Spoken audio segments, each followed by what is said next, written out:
I want to share a story about how pridefulness and not making yourself available to help to others can be a great downfall, or not wanting to learn from others can be a huge downfall. And the irony is that I'm the youngest in my family. And by observing my siblings, I learned what not to do and what to do. And my parents instilled in me, be an observer and learn from other people's mistake. But when it came to starting this business, I was prideful. I thought I knew it all. I went to school for business. I could figure this out. And because I had some early success in it, I thought I had it figured out. I think one of the most prideful statement I ever said to my brother right after I got married on June 1st of 2018. Like, it feels like things slowed down and I feel like I can maneuver and I can see things. You know how athletes will talk about, like, wow, the game is slowing down. I understand it better. It comes natural. It comes easy. And I said those words not even having a year in. It was only like 6 months. How prideful, how arrogant I was during that moment. Looking back at it now. The biggest lesson I've learned is to remove your pride and to stay humble throughout the whole journey, because you will be humbled no matter how long you've been doing this. And here's a scenario I'll paint the picture for. So 2018 started the business. 6 months later, I got married in June 1st, 2018, and my wife and I found out that she was pregnant, and our son came, and I had nothing to my name, and I needed to figure it all out ASAP and quickly, because if I didn't, I would have to find another job and, give up on this dream of being an entrepreneur. And I kind of figured it out. I went into some debt. I bought a whole bunch of gear that I shouldn't have purchased, and pretty much my debt amassed like $20,000 in credit card debt, which is not good and not a good position to put yourself in when you have a family. Very bad. I never had any financial literacy when it came to Dave Ramsey or understanding how to manage your business with Profit First, book by Mike Michalowicz, and just other things, right? And I purchased all this gear thinking that the gear was going to help me achieve and get clients because the work would be better. But the problem is, if you don't have the opportunities to use the gear, then you don't have much to show for with what you just purchased and are trying to create with it. So I had a little season where things did go up. And then towards the end of 2020, which we all know what happened, there was an influx. And I started booking some weddings. And one bride said to me, what would you do if, your business just stopped or failed? What would you do? Because she was wondering, she was going to pay me in full, and it was about $2,500 at the time. And I said, I don't know, we have really good clients, because I just had a really good month that month and the month before that. And I don't foresee us not continuing. And so regardless, she ended up booking, she paid us in full, but it left a really big question in my head. And that lingered on for quite some time, up until February. And the thing is that I stopped booking for the last 2 months. I had no savings. I had nothing to my name, really. And my wife was just starting her career, and we have a child. And during that time, I was kind of going back and forth with my wife, and I was driving her nuts because I was being led by my feelings of emotions of doubt, uncertainty. Can I do this? What's happening? And I'm just scaring her. And I should be her safe space. I should be confident. I should be strong. And I wasn't that. And she told me, you have an ultimatum. You need to make a decision. Pray about it. Fast on it. And decide now. And I decided. I fasted. I prayed. I gave it all unto God. Lord, guide me through this. And from that, he told me, humble yourself. Be a helper to others. Don't think that you're above anybody, that you can't help anyone. And I said, okay. And I had that debt that I needed to pay off, because that was a big weight on my shoulders.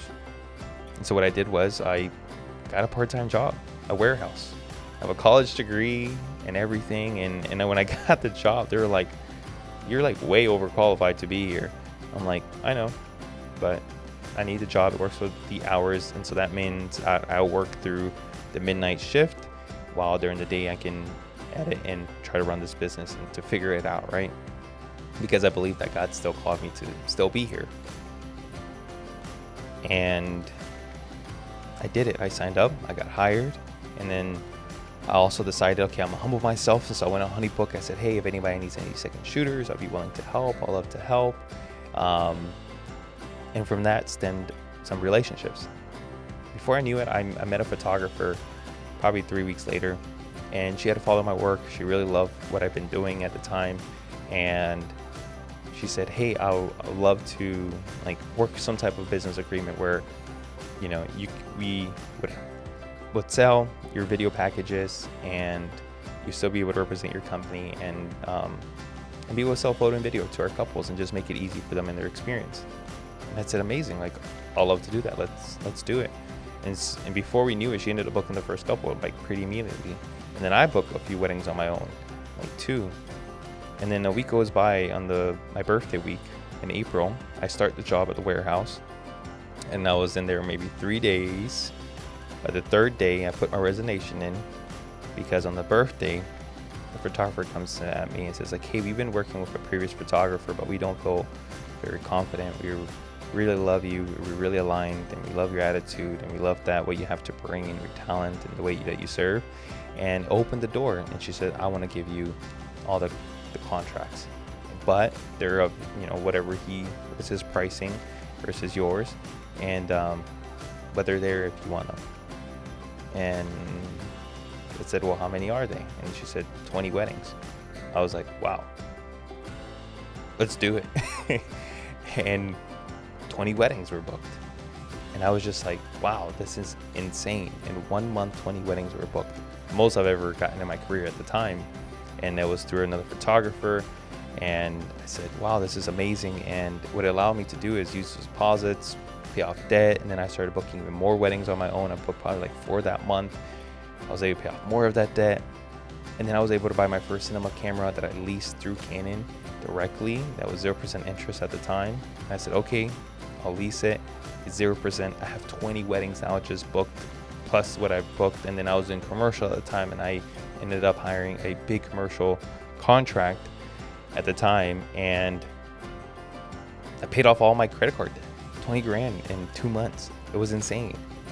I was in awe. I was thankful for God for what he did. And after that time, I just kept praising him and said, this is what God did. This is the journey I had to go through, what I've learned from this experience of humbling myself and allowing myself to be a helping hand for someone else. And then I started saying, like, I never want to go back into that situation ever again of putting myself and my family in danger, you know, financial debt and stress. And I picked up the book Profit First by Mike Michalowicz. I learned, you know, how to manage my money. I created a system for myself. And then I started seeing the reward of progress and seeing God's faithfulness throughout the journey and not putting myself at the top of it. No, it's him leading the charge. It's me being a helping hand and having a humble mindset and allowing him to do the work in me. And he still is. And there's a lot of other obstacles that I had to face that I'll share on another date, but that one right there will always stay with me. And I think that's the reason why I personally could care less about doing high-end luxury weddings.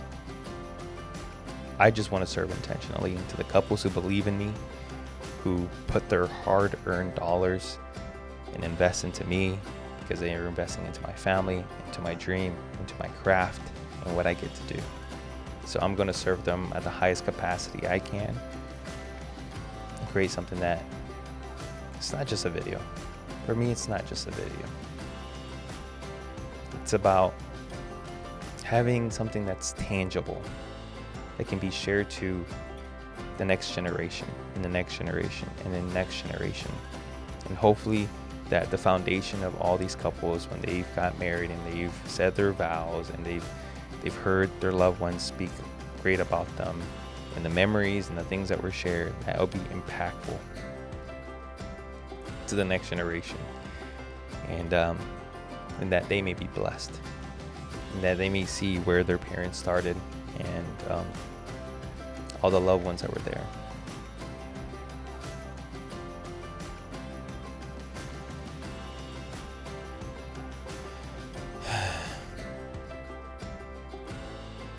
So remember your why. And no matter how skilled you get, and trust me, I humble myself after every wedding. I review and I reflect on my attitude. How was I? And yes, there's things that bothers me during weddings. But I come back on my knees and I say, what could I have done better? How was my attitude? And just try to be more like Christ. That's my goal.